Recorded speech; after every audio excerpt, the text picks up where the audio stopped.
I want to start by acknowledging that we are on the traditional Coast Salish territory of the Musqueam, Squamish and Tsleil-Waututh peoples. Thank you, Cosalem, for your welcome, for your words, for your acknowledgement of the work that we all must do to preserve and be good stewards of this extraordinary land. I want to begin by taking a moment to address the wildfires burning right now across the country. Everyone in the Mathias Colomb Cree Nation in Manitoba has now been evacuated and accounted for. I want to thank Chief Lorna Bigotty for her tremendous leadership throughout the evacuation. Of course, RCMP and firefighters remain engaged on the scene.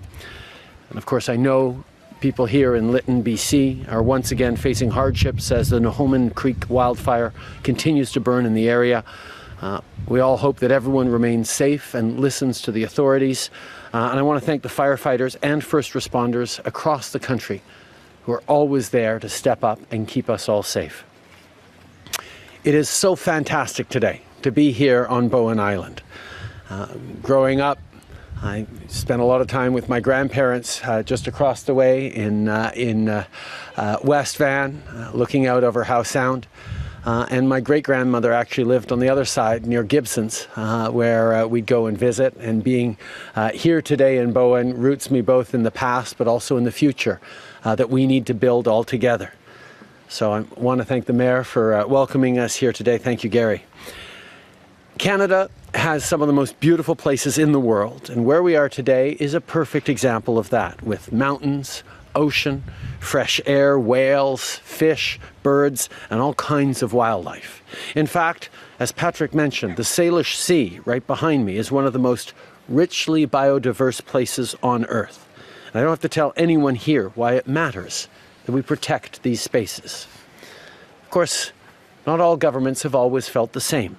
Under the previous government, promises to protect our oceans went unfulfilled again and again, with Coast Guard centres closed, with environmental protections slashed, with legislation gutted, and scientists muzzled.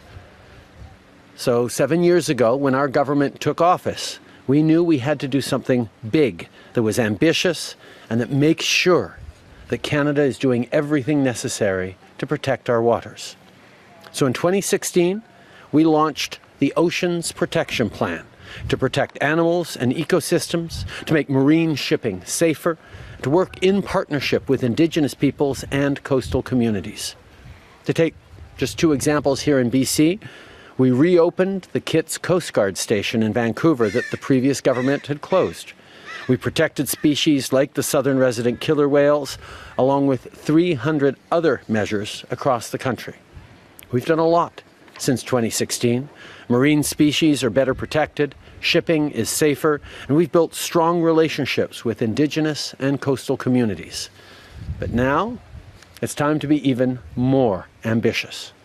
Today, we are launching the Oceans Protection Plan 2.0 with another $2 billion in funding to back it up as we renew and expand this work across the country, including continuing our work in the Great Lakes and on the St. Lawrence.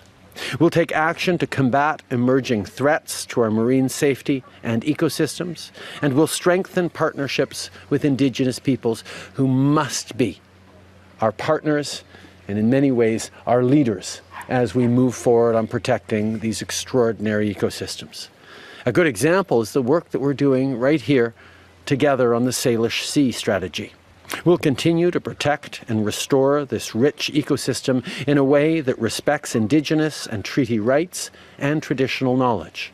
And we'll deploy technologies that reduce the impacts of underwater noise so that marine mammals can safely communicate with each other and navigate through these waters.